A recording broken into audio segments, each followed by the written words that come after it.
remember it. All right, people, we about to go in a second.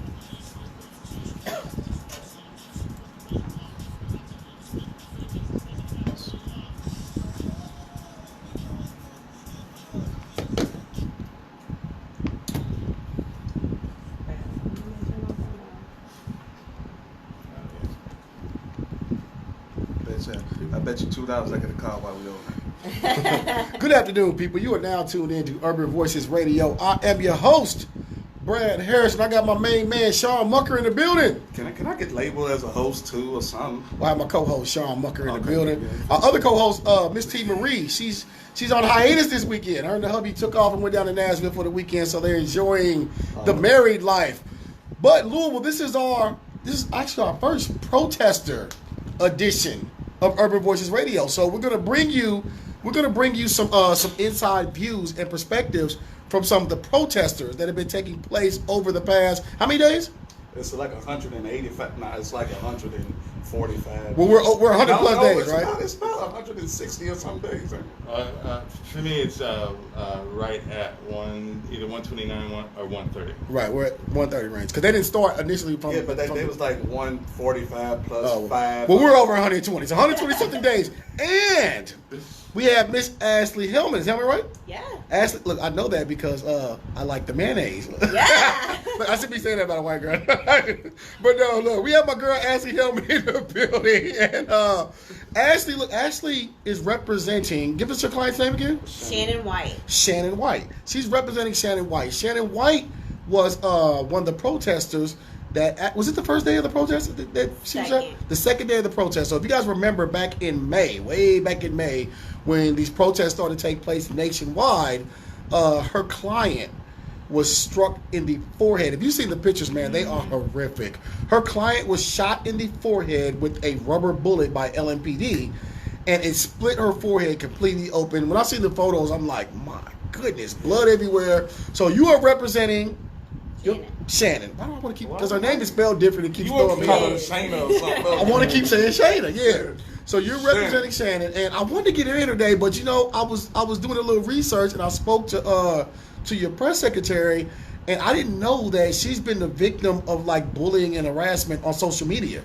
So since she went live with since she did a couple press conferences with her injuries and her lawsuit, the comment sections have been disastrous for her, and I guess she's distraught. She just doesn't want to come in.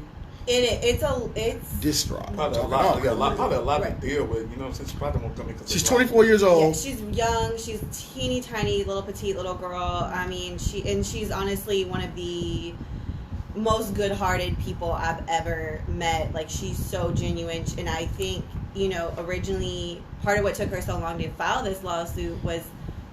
This was never something that was in the front of her mind. This was never, I'm out here to get money. I'm out here to, that kind of thing. Shannon is just such a good-hearted person and wanted to be out here supporting the protest. I think it's just really overwhelmed her. And you're right, the comment section for her and I both. I mean, we've gotten death threats. I've gotten death threats to my inbox. I've gotten threats to report me to the Bar Association. All kinds of just for you taking this case? Just about this case.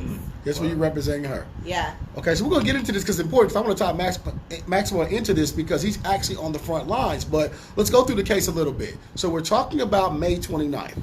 Right. So second night of the protest, if everybody remembers, the first couple of nights out there were just mayhem with LMPD.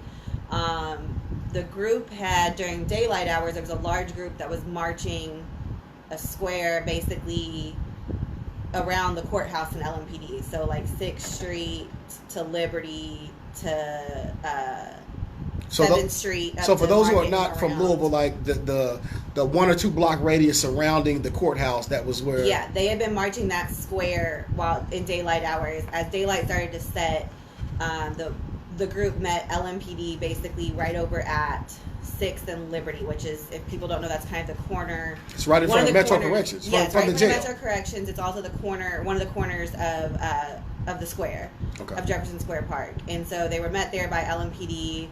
That whole group was partially sitting, partially standing, but everybody was peaceful. I mean, there was just a lot of chanting going on. And next thing we know, LMPD just starts launching gas canisters out into the crowd. And the crowd from there kind of got broken up and fractured into a lot of different groups. Shannon was in a group of about 20 people that got pushed back on Jefferson Street, so the street that runs in front of the courthouse. They were pushed back a couple blocks and kind of got into a standoff with LMPD. LMPD was at the intersection of 5th and Jefferson in a large riot line, and Shannon's group was standing about 50, 80 feet back, if you're familiar with Louisville, near the entrance to the Chase Bank. Okay, let me stop you 1 second here, because I want to give people a clear picture of what this looks like, right? And the reason, I'm glad Maxwell's here, and the reason why is because when they get media reports, it doesn't paint the picture of the environment. Right. So when I'm watching on Maxwell's live, there's peaceful protests, and this was the first couple days. So to be truthful, to be honest, there were some outside agitators that came in. They were breaking in buildings, and they were causing some type of destruction. Definitely. However, at nighttime, right? This was at night. Yeah. So this was all taking place, but if you were out and watching, well, I was watching this one through live stream that day, and you can see the separation. So there were outside protesters. Outside agitators, I think what a lot of people, they've seen the broken windows and stuff like that has been downtown. What people don't realize is those outside agitators were waiting for the peaceful groups to go through, and were kind of following behind them and then causing the damage. And you'll notice that a lot of the damage isn't right near the square, which is where a lot of the protesters are. You have to go over to like 7th or 8th Street, over to 4th Street Live. Just like they're doing a really good job of separating. But Shannon's group, Shannon has about 15 minutes of video footage on her live feed personally. So she was live when it was happening? She was live, okay. Yeah. She was recording live. You can see her kind of showing the whole group that's there. Some of them are sitting down on the ground with their hands up. Other people are standing there. And what's crazy is that I think a lot of people are questioning the motive of that group. Were they being particularly peaceful? And I think Shannon's live alone gives a lot of insight to that. I think somebody had set fire to the trash that was in a dumpster near the Chase Bank. And you can actually hear Shannon and her group on their live being like, somebody set fire to that trash can. Like, what the hell? That's really stupid. It really just kind of shows the mindset that this particular group was in. And you can also just hear everything that's going on. You can hear that LMPD line, regardless of what's happening in other parts of downtown, that LMPD line is standing there. Nobody's on a bullhorn. Nobody's telling them to get away. Did they ever give any directives to disperse anything of that nature? No, and like I said, Shannon's got 15 minutes of footage before this happens to prove it, that there's nothing. There's no, this is before they really... no warning or nothing to say, well... Right. This is before LMPD realized they could use the whole, this is an unlawful assembly, let's break it up kind of thing. This was the second day of the protest. We're still really new in it. That wasn't something they were yelling out. There wasn't, hey, you guys need to move. And they had at other points in that night, which is why it's so compelling, is when they first tried to break people up over on 6th Street near Corrections, they had the batons out. They were get back, move, break it up. But here, they're standing 50 feet away and nobody's saying anything, and they just open fire. It's multiple shots. Whoever's shooting, it's multiple shots going off. Now, when I saw the video, when I was watching live, it was something like out of a military movie. Like, they lined up in a stance, and the only thing I can think of is when platoons do like what is it? I don't want to use the wrong, a formation. Right. They were lined up like in a formation in all black riot gear, and then they just approached. They were approaching people. They were shooting these rubber bullets and pepper spray and what are the balls called? The pepper balls. They have the foam rounds. There's a number of different things that we've recovered out of the street. It's just to add more insight to the way protesters are. I think again, these protesters are violent. They're destructive. Protesters are the ones who went back out in the streets the next day and were cleaning up all the trash that LMPD left. Right. And so we've had people collecting just a number of things. I think Maxwell can probably speak to that too. Just a number of different things that we've collected out of the streets from what LMPD is using. Okay, so a means of crowd control. So your client now has filed a lawsuit. Yes. And is a lawsuit against LMPD, City of Louisville, or both? It is. So when we file lawsuits in federal court, there's actually a law that says we don't sue LMPD individually. We sue the city. We sue Louisville Metro government because they're who ultimately is responsible for the police department. Okay. So the lawsuit's filed against them. It's also filed against 2 unnamed officers because we have been trying to figure out who fired these shots. We did open records requests. I think a lot of people have also asked us in the feeds why it took so long to file. Well, we tried to identify who these officers were. We filed open records requests with LMPD. I actually had to send, LMPD normally has certain policies for open records requests. Their first response has to come within 24 hours, and then they have to follow up with you within 10 days. We didn't, I sent probably 2 or 3 emails to LMPD going, hey, what's up with my open records request? And didn't get responses from them for months. Now, this is still under Conrad, right? Or initially? This, the initial protests were under Conrad the very first couple days. So, this was still under Conrad. We've heard a couple of the LMPD chiefs, assistant chiefs who've all spoken at Metro Council. So, we know Major Aubrey, Assistant Chief Judah, a couple of the other big names that were out there. But despite knowing what we do know, LMPD's kept very close-lipped, and we don't know who these officers are that shot or who ordered the shot. So that's why they're still unnamed officers. I noticed that when I read the complaint, the complaint that you filed, it said unnamed officer. And I was wondering, are they unnamed or just unknown, or so at the time they're unknown? The time that right now they are currently unknown. So we're 4 months later, 4 to 5 months later, and we still don't know the name of the officers that were out that night? Well, we don't know the name of the officers out that night. Right. I definitely think LMPD knows who they are. Like I said, our open records request, the response that we got was, well, we don't have a way to determine who was out that night. We can't give you that information, and it's false.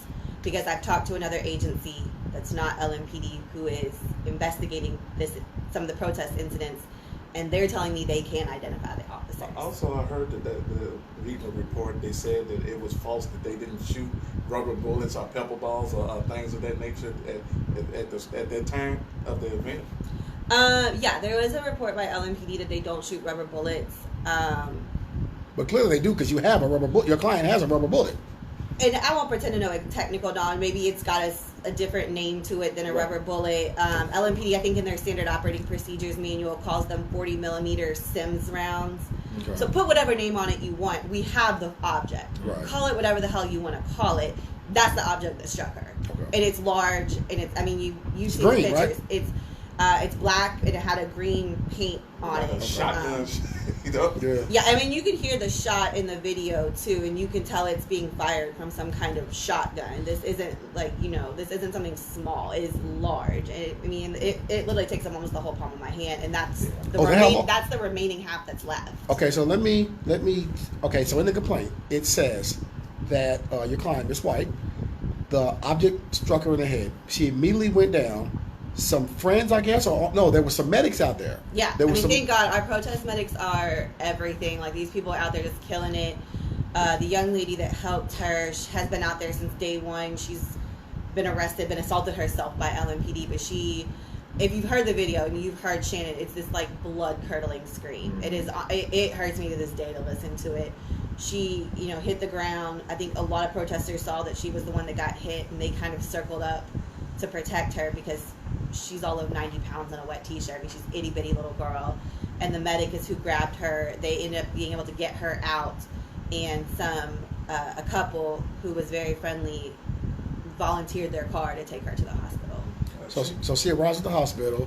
She says for 30 minutes she couldn't see out of her left eye. For an hour and a half she couldn't see out of her right eye due to the swelling being so bad. And now she just has this permanent scar right in the, and it's a large scar, a large dent in the middle of her forehead. Permanently tattooed with the green ink from what they shot. There's like green still in her forehead. Wow, for real? Yeah. Yes. So she goes home, and she said the next day or a few days later she's still in pain or having headaches, and she went back to the ER. Yeah. So the first night when she was discharged, they had high suspicion she probably had a concussion just from the force of the impact. So she was given orders to, hey, if you feel bad in the next couple days, come back. So she did. She woke up a couple days later. She was vomiting. She was really dizzy. She couldn't see straight, and so she did the right thing. Yeah, the concussion sign. So she did the right thing. She went back to university and actually got treated a second time, and she's still having some residual problems. She has a lot of trouble seeing out. Sometimes out of her peripheral vision, it gets a little blurry for her. So I mean, she's still having problems to this day. Okay, so can you, for those watching, you said the shell that you recovered, which is half of it, right? if you had to guess, would it be like the size of the top of this microphone here? Is that how large that is? Because I just thought it was something so about that size. Yeah, it's big. It's really, it's really big, and that's large. It is. It's not right, and I can't speak to the part that is now gone. That's what hit her, but the part that we have remaining, I mean, it's the shell hard casing or whatever it is. Right, yeah. It's hard. Like it's not some kind of like little. So it's like a paintball, like one of the paintball. That's kind of our understanding of it. Again, because LMPD is being so vague with what they're doing out here. It's we're kind of playing guesswork and rebuilding things from the ground up. But the remaining part that we have, I mean, it is hard. It's hard plastic. And I've read somewhere that they use modified paint guns, so I guess that's what they use to fire these stuff like that. Yeah, I mean, and Maxwell, I'm sure, can talk to it too. We've seen people, the LMPD out there carrying what appear to be rifles that are capable of shooting things and pepper balls, etc. So, I mean, like I said, this is not. I can't even understate how large of an object this is that hit. I mean, to be honest, it had to be lower for it to split. You know what I'm saying? To split open. Yeah, I mean, I'll say, her forehead was split open so bad. The hospital told her they couldn't even stitch her closed. Right, because it's over 40. They just had to clean the wound, and she had to sit with an open wound for weeks while it was healing. Because I bust my head in the middle. I mean, unfortunately, it doesn't. You can't put stitches right there. Yeah. So I definitely understand how she felt. So if you haven't seen the pictures, you can go on my Facebook page, Brad Harrison, and all the photos are there. They're pretty horrific. So goal of the lawsuit, of course. There needs to be fun, and I need to stress this enough to people. People sometimes get upset when we talk financial compensation, right? Financial compensation is necessary. Let me tell you why. Financial compensation is necessary because I'll relate this to a car accident, right? So say you're in a car accident, right? And someone injures you and you're hurt, right? And you're able to sue for pain and suffering, your vehicle, and then if there's any wrongdoing by the other party, the criminal part might cover that. So if there's a DUI, they were drunk driving, they may be charged in criminal court for that. Civilly, you still can collect for your pain and suffering, for being off of work, for your distraught, for everything, right? But the reason that's necessary is because when you make people pay financially, they tend not to want to repeat those situations again. It's a form of punishment. You know what I mean? Yeah. So if I have $100 and I do something wrong and you take 75 of my dollars, you know what I mean? The next time I'm going to remember that when I'm, you know what I mean? When it's because you're taking my money. Exactly. Yeah. So people think that there's this I don't know, there's this notion out there that financial compensation is selling out or whatever it is, and it's like, no, you have to pay criminally, but also you have to pay for emotional trauma. You have to pay financially. Trauma.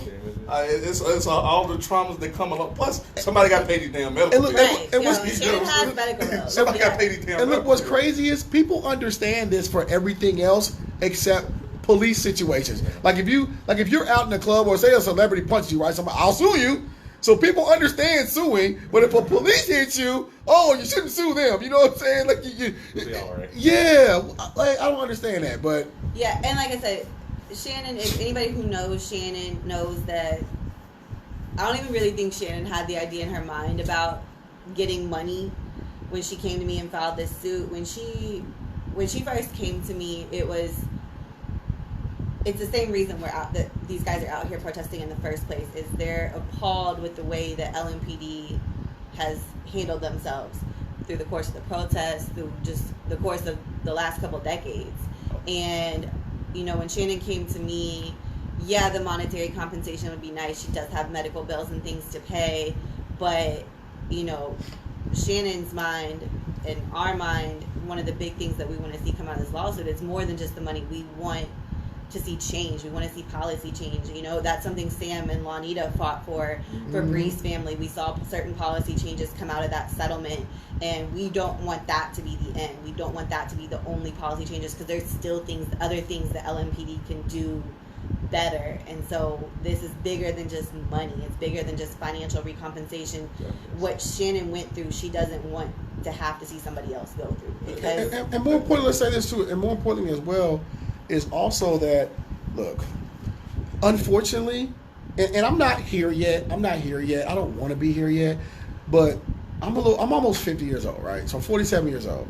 So I've seen this in my lifetime over and over. I've seen the Rodney Kings. I've seen the Trayvon Martin. We've seen it. Even the ones that don't go high profile in our own city. We've known people that have been murdered by police officers, right? Yeah. And it almost seems like police officers have immunity when this happens, right? And even though it reminds you of that movie Untouchables, right? You know, so like they untouchable. But even though we hate that this happens, right? At some point we have to have the possibility they might not be held responsible criminally, right? Sometimes civilly is the only way to get an acknowledgement of guilt.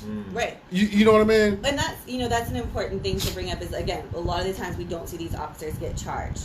However, when these officers get identified in these civil suits, you know their names. We know the names of the 3 officers who shot at Breonna Taylor. Their names are now known.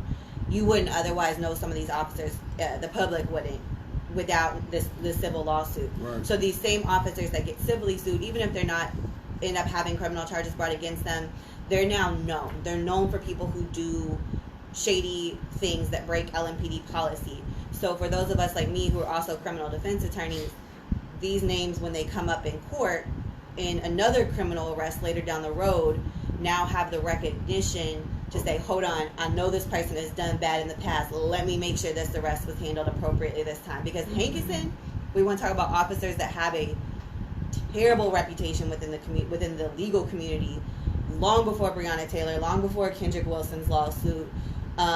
This has been known. Hankerson, yeah, he's known. Hankerson is known as an officer who did shady things. Well, it's kind of hard to know that when he's on the merit board too, right?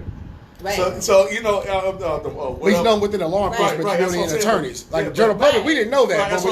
But it get covered up if he's on the merit board. Right, and it's like, so without these civil suits to bring this recognition, it's so easy for these officers with their other merits. Because just like Hankerson is a dirty cop, he does have recommendations and accommodations. Well, let me tell you why.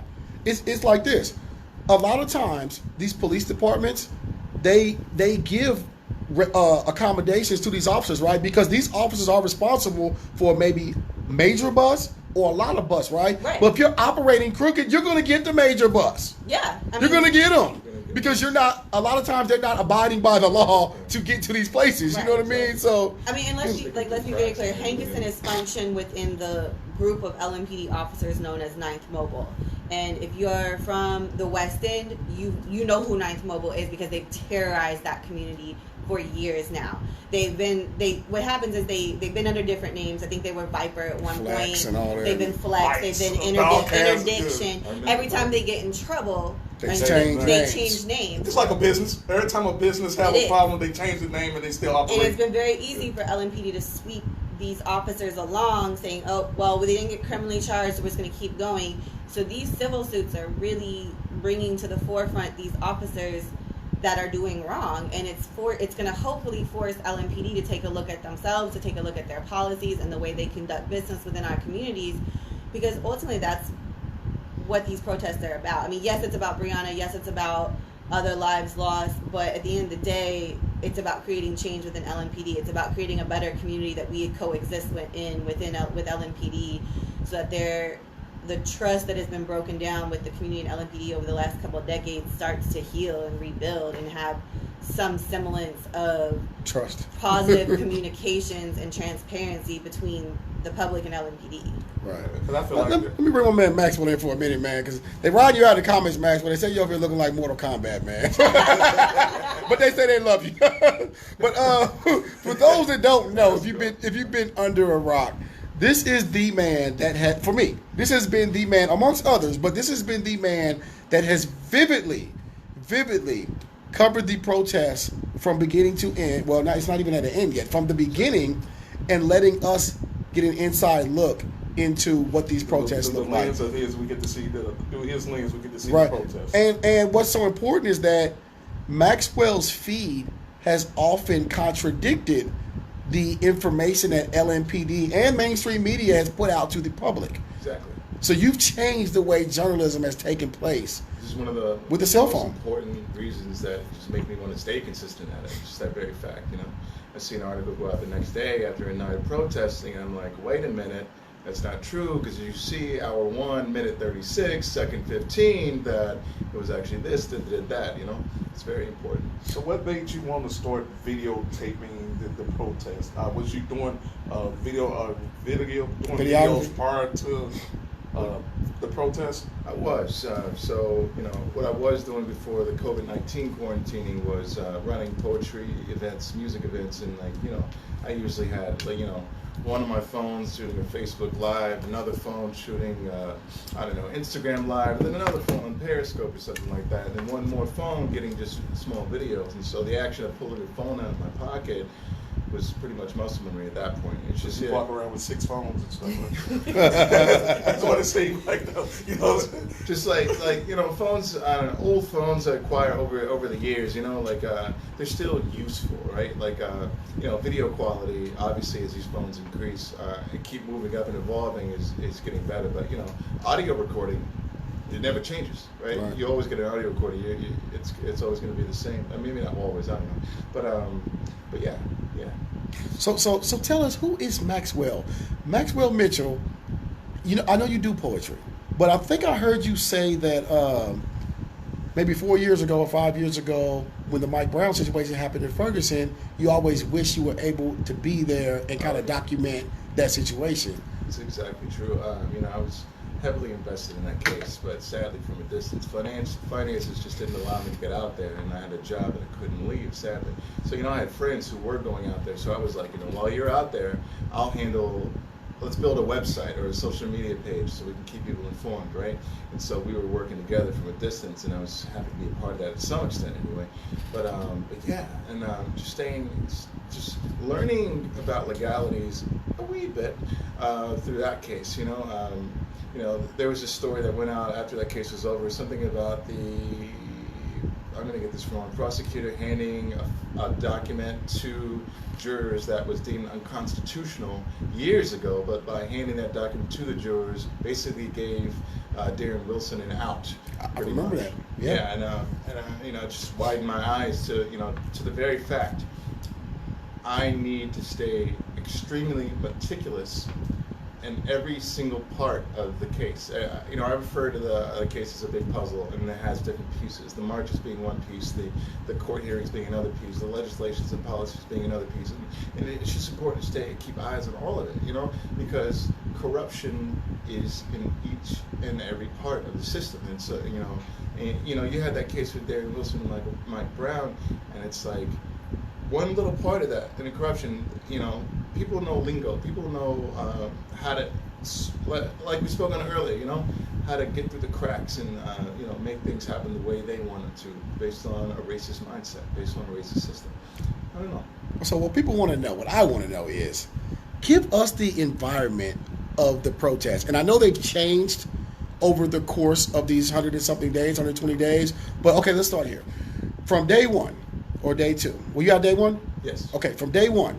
The protest from day one, and I'm gonna say this. I meant to say this to you, Ashlea. It's a timeline. That's what it is. Yeah, no, I'm gonna get your timeline. From day one, this is my opinion, and I don't think anyone else has kind of looked at it in this way. But from day one, and it kind of started from George Floyd.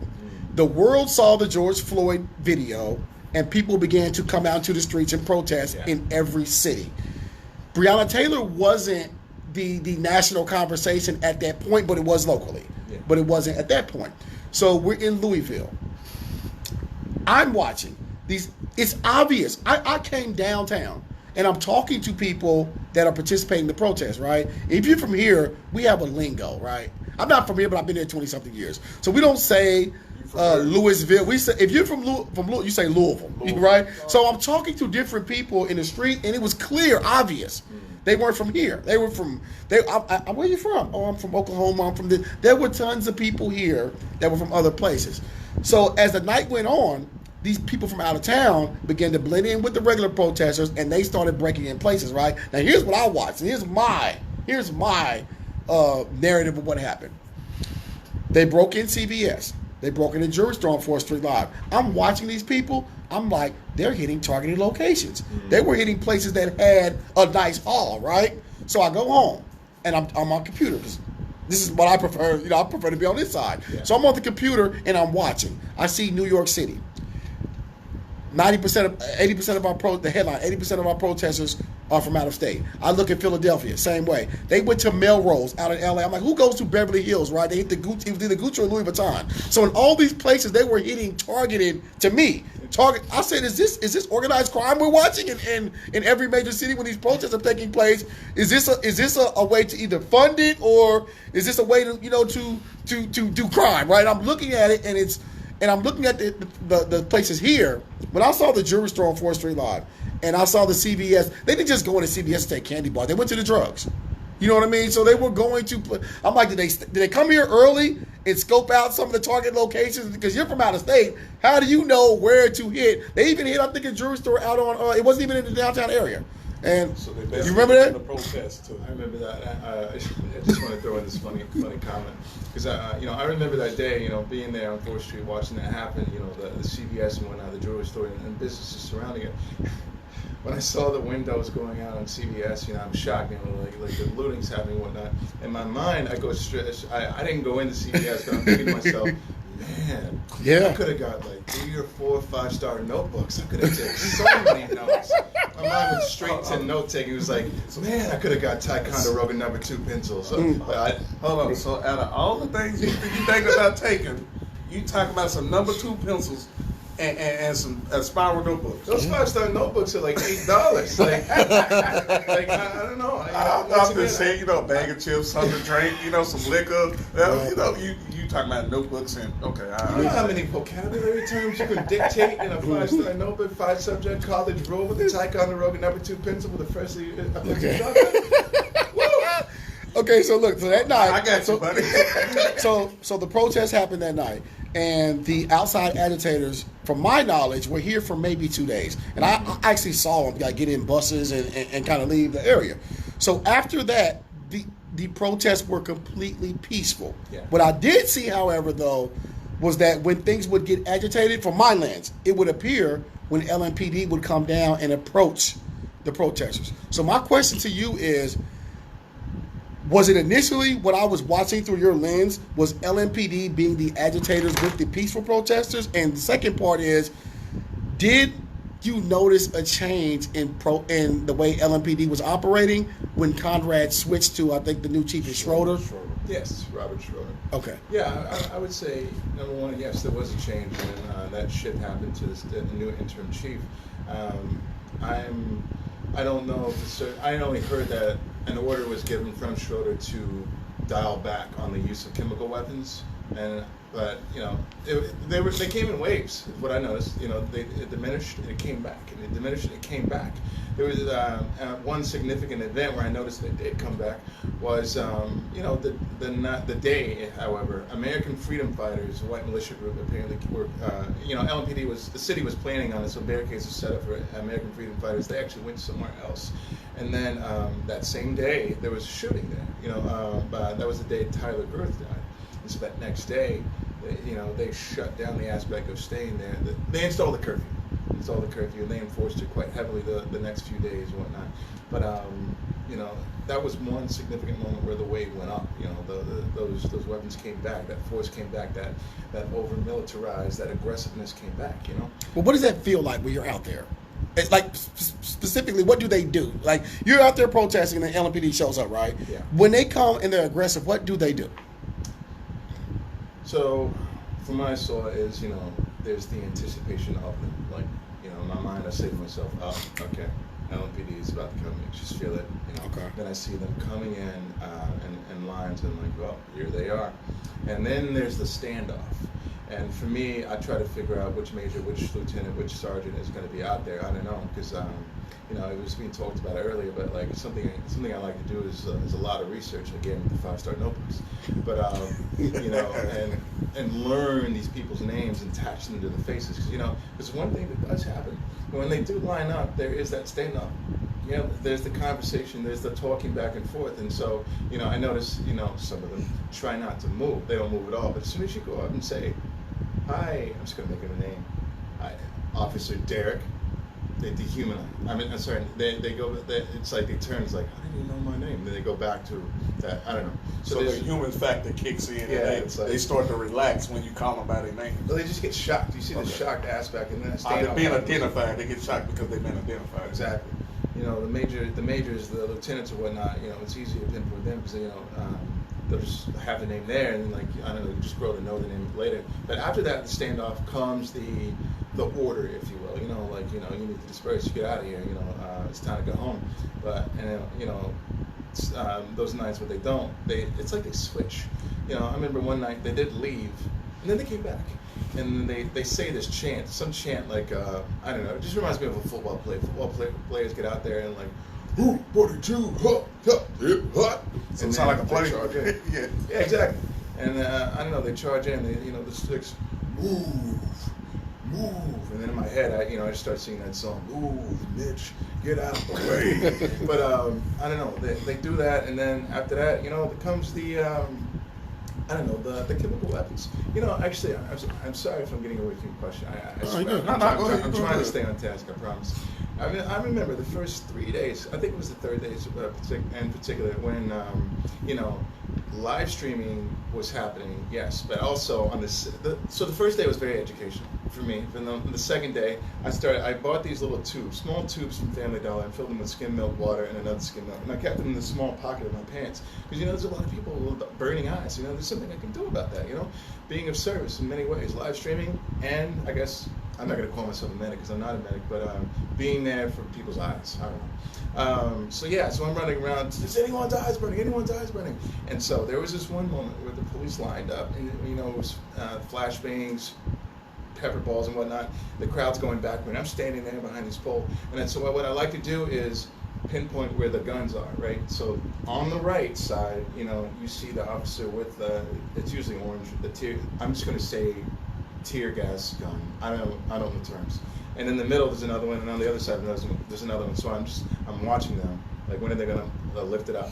So I see the crowd's running, right? They shot into the crowd. I'm still standing there like, well, here I am. Just live streaming. Here we go. Crowd's running. And so one of them, I see they shoot at me.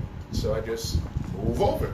And by the pole, goes by my shoulder. One in the middle goes by my head. And then I felt so stupid because I stood there and I watched the last one pull the gun up. It's like in slow motion. And he shot and it hit me in the arm. Then another one hit me in the same arm. Arm started swelling up. I couldn't believe it. But so what do? There's that process of lining up, standoff, some statement saying, you got to get out of here, and then forcefully, trying to disperse the crowd.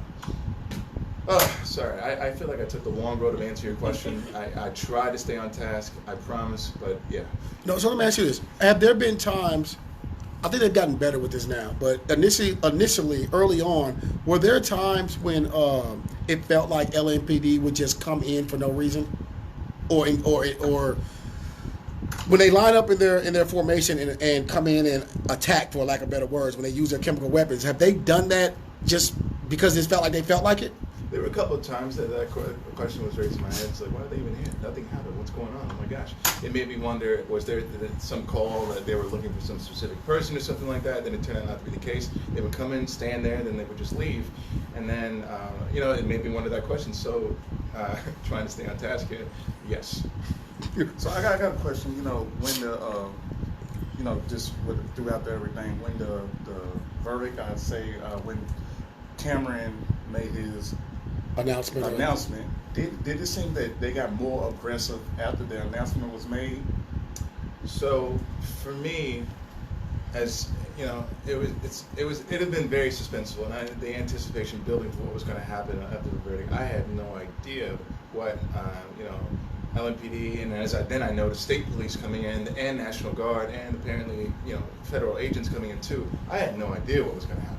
Right. And so I'm going to say yes, but that's something I anticipated that I don't know. Right, but I'm quite sure that because I think they felt vindicated, you know what I'm saying, or whatever that they did, what they were officers.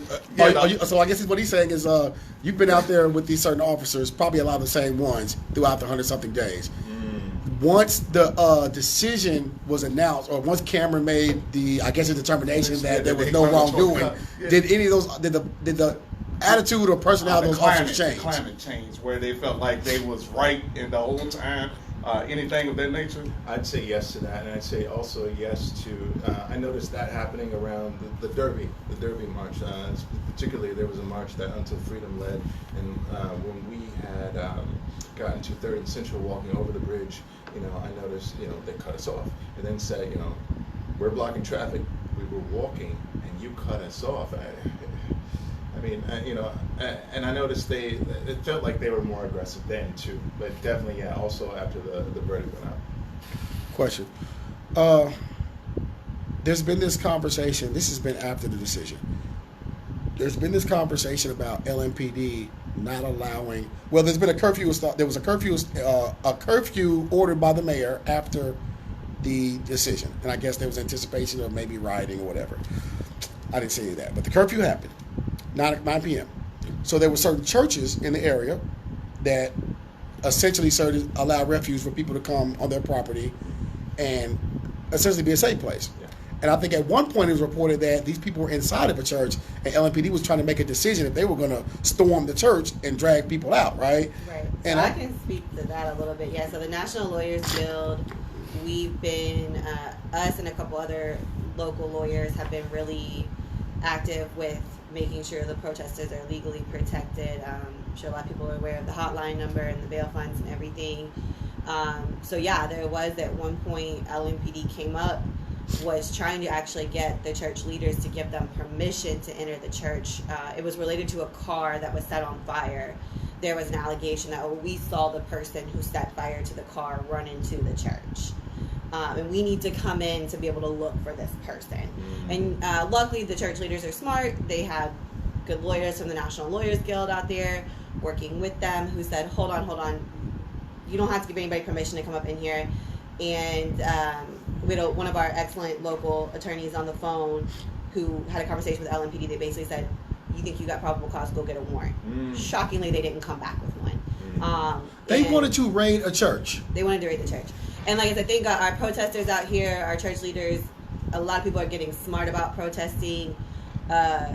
Everybody knows their rights. We've been a lot better about exercising that, knowing our rights, and they stepped up. And it just kind of shows you the way the LMPD thinks. They really thought they were just going to get permission from the church leaders to walk into a church. And when we told them, go get a warrant, he never came back. I think a lot of people have probably started paying attention to military tactics, because this is basically what they're doing. And you're ex-military, right? Yeah, in wartime, clergy and medics are supposed to be somewhat off limits or stuff like that. So definitely not here. We've seen a lot of targeting of medics, just like we've seen targeting of our live streamers.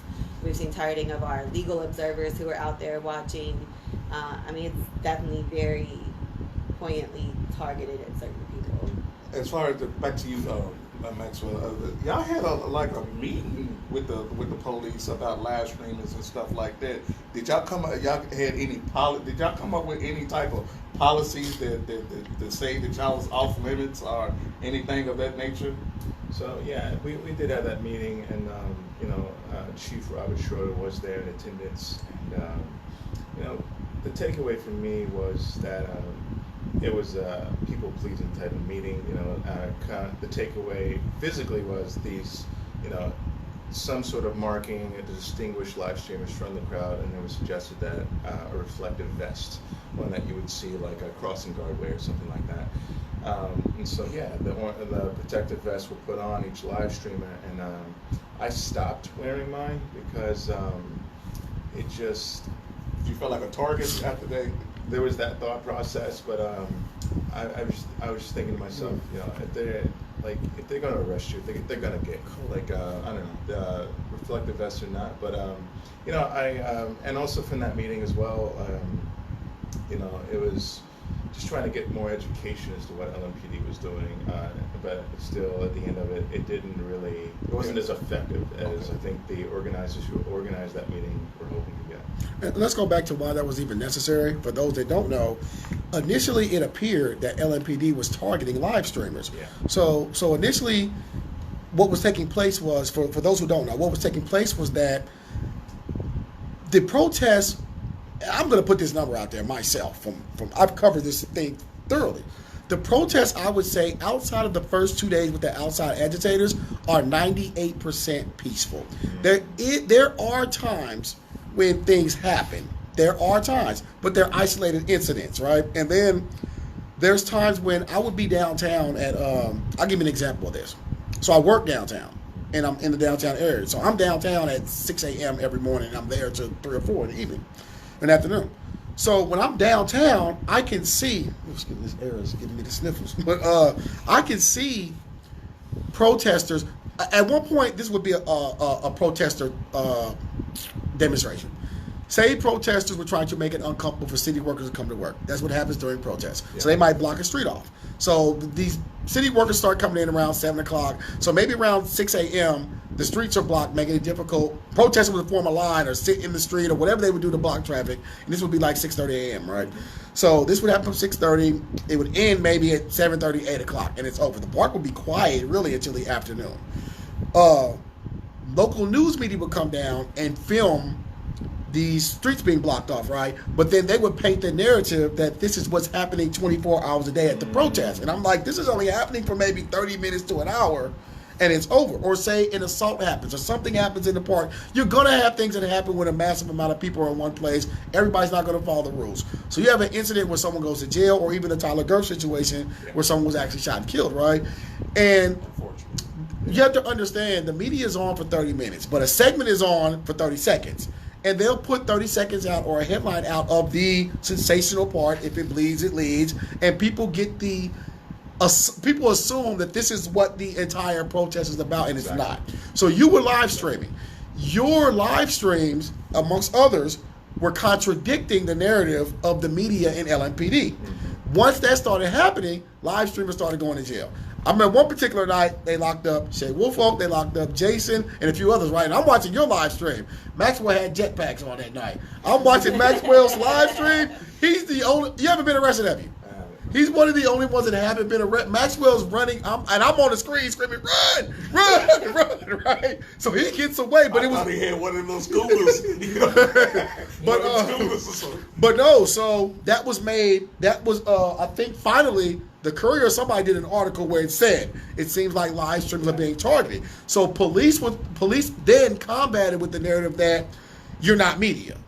And then they had that conversation. Then I think an attorney stepped up and said, well, hey, media is not defined as what you wanted to define media as. So then I guess you guys had the meeting about what live streaming was. Exactly. So then LMPD decides to live stream, and all the mainstream media outlets decide to live stream. So I tell you, you're the first person I saw doing this. You have changed the way media is being conducted throughout these protests. I noticed that too. I remember the first day I saw LMPD going live, then I started, those mainstream news stations going live as well. Like, it did indeed change. It made my eyebrows raise. Like, I see this and I go, oh wow, this is really effective. And it's just one of the ways that, like, that answers the question that I've heard from many protesters. Are we changing things? Are these protests being effective? And they are. They really, truly are in many ways. Yeah, I mean, that's the hashtag you see me use a lot, is change the narrative. And that's something I think everybody out here has been trying to do, is change what perceptions are put out there by limited media, average media clips and LMPD's live stream, and really show people that, that's one of the hardest things looking in the live feeds on when we first announced Shannon's lawsuit, was seeing people who still, you can tell, are still ignoring the live feeds, who still haven't even watched Maxwell or Jason or Riot or whoever's out there and really truly seen what's going on in these streets. They still believe this very narrow narrative that's being put out there about what protests are. And all credit to the live streamers. Maxwell's actually a witness on another lawsuit we filed against LMPD for another set of protesters. It got some coverage too. LMPD originally put out the story that a Jeep had rammed one of LMPD's Bearcats, and luckily Maxwell and a couple others were on live stream and were able to then turn that story over to the larger news media outlets and say, this is not what happened. here's the proof, and all of a sudden we see LMPD having to change backtrack, get on the news Did they media. apologize? No, they didn't apologize. No, we don't have an apology yet. Okay. But I mean, they definitely got on the media and were like, "Oh, our bad. Actually, he didn't hit us. We hit him." But don't worry, we still did it for good reason because we were somehow protecting pedestrians, which is also a lie. a lie. Yeah, I mean, they literally rammed his Jeep up onto a sidewalk. I don't know how you I ram a watched Jeep that onto online. a sidewalk to protect protesters. It doesn't make sense. But I mean, you can still these people like Maxwell and Kinsey, who was live streaming the incident that night, they're changing the narrative because we're showing what's really happening out I got there. one question for the both of y'all. What do justice look like going forward? I'm stealing this from Bread. What does justice? I'm stealing this from Bread. You know, this is Bread. But what do justice look like going forward from what y'all see that's going on now? Let me go first. For us, from a legal standpoint, the biggest way we see ourselves playing a role in affecting justice is changing policy within LMPD, and then not only changing the policy, but ensuring that new policy is being implemented in the way we intend it to. LMPD in the last couple years has really been trying to push this narrative of transparency, and it's transparent when they want it to be transparent. It's transparent when someone does something to them. Right. But as we're seeing through things like the grand jury proceeding, which a lot of people will never experience what grand jury is like unless you work in the legal field,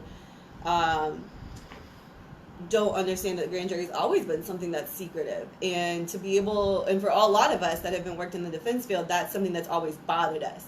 So to be able to see something like Breonna's case blow open the issues within not just policing but within the legal system, I mean, it's got to be top to bottom. Justice has to happen top to bottom. It can't just happen with changes in the LMPD. It's got to happen with changes in the legal system.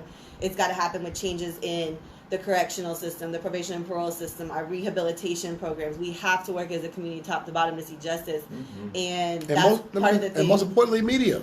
And media. But I mean, that's part of what these live streamers are out here doing, is showing that this is bigger than just fighting for change in the police department. These groups are out here doing, not just protesting, but doing good work. They're feeding the communities, they're planting gardens, they're doing things to better the community, and that's what's got to happen top to bottom to really see that change in justice. Right. And I have a question. We'll get out. We got like 5 minutes left, but let me say this. And media is extremely important, right? And that's why I want to have you up here, Maxwell.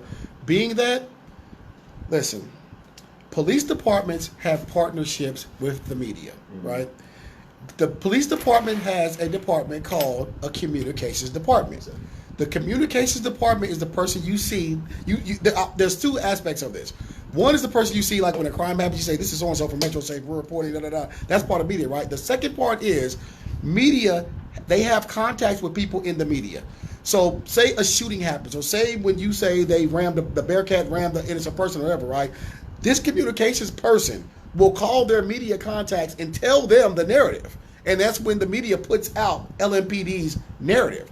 So media is complicit as well in painting a picture that's inaccurate or favorable towards law enforcement. Because if you have a law enforcement community that has contacts in media where they tell media something, and instead of media doing their due diligence and finding out both sides of the story, if they automatically regurgitate the LMPD narrative, And paint a picture. that's why you see so many people on these comment sections that are so die-hard about law enforcement, because they believe law enforcement. They believe the media more than they believe you or I. You know what I mean? So that's an important part. But we got to get out of here. We have a couple minutes. I want to ask both of you guys, since you've seen this from beginning to end. Some people feel that with no criminal charges outside the one endangerment, with no criminal charges affecting Breonna Taylor specifically, that this was a loss, right? Can you guys tell me, from the protest aspect, from Breonna's law to the way you seen things operate, do you feel like protesting has had a positive effect on this community, and how? Absolutely. Like I said, this is a top to bottom change that we're looking for. You know, what happened to Breonna is tragic, but it's not the first time and it's not the last time that we're going to have issues with LMPD and the justice system. So we are affecting change. You've got, I mean, Sam and Lanita have been out there just hitting the streets and grinding and doing what they can to do that part of the job on Breonna's case. But the protesters and everybody else have really kept the spotlight not just on Breonna but on LMPD as a whole. And I do think we're seeing change. I also agree. I think the protests have changed a lot. You know, you have the no-knock warrants that were instilled. You had, you know, I saw the look on Tamika Palmer's face. You know, out there after the settlement was announced in the Mays Gallery, and then, you know, that seeing that, you know, not only did that settlement happen, but a sense of police reform coming with it, in my opinion, was a bit of a win. You know, I personally would like to see more reforms intact, you know, but that right there is a sense of change. You know, being there with the protesters every day, you know, seeing the change within themselves, that this process has taught them and affected them in a positive manner, including myself. You know, I don't know. I'm taking more meticulous notes in 5-star notebooks nowadays. You know, like, We're gonna start calling him 5-star Maxwell. 5-star Maxwell. It really has. It really, the protests really have had a positive change on so much, and you know, I don't think that it's going to stop. You know, protesting is going to. Protesting is different in many ways. You know, a lot of it so far has been marches in the streets and you know, protests and direct actions and whatnot. And there are many different forms of protests. And you know, I'm sorry, I'm trying to keep my answer short. Yes. Okay. We're going to end with this, and I'll say this. I agree with you guys as well, and I think we have to understand as the public, we have to understand that sometimes change is not immediate. And we always have to be in the fight, because here's the reality, man. Look, evil is going to be evil until this world ends. Evil is going to be there, right? And it's our duty to combat evil. And sometimes evil may happen to someone we know or even one of us, right? But we may be the example that stops it from happening to you or she or he or them, you know? And there's going to be oppression. There's going to be discrimination. There's going to be towards women, towards race, towards a lot of, you know, towards sexual orientation. That's going to be in our world forever. And victory might not be immediate, but steps happen that hopefully put us all on course to be better as people and better as a community. Exactly. And oh, sir. I was going to say, hopefully one of the things that this protest has shown some of the local community is, you know, we have a large election coming up in the presidential election, but we've seen, I think the community has started to see how things like electing judges and electing attorney generals and electing county attorneys and commonwealth attorneys plays such a larger role in our lives than a presidential election's ever going to play. And hopefully, if you can't get out to the protest, then you can protest in your own way by stepping up to the ballot box in our local elections. November 3rd. Yes, vote. Register to vote. Look, if you're a convicted felon, you can now vote in Kentucky, but there's some steps you have to take. Yes, get online on the Kentucky government website and get your application in to get your civil rights restored. It is like a 2-page application. I just helped somebody do one yesterday. It's easy. It's a guarantee you will get your civil rights restored, but you got to fill out the paperwork. You got to send it in. And I mean, it's not going to change your right to be able to use a gun or anything like that. But honestly, the civil right to be able to get out there and vote, man, is everything. Look, I had a friend.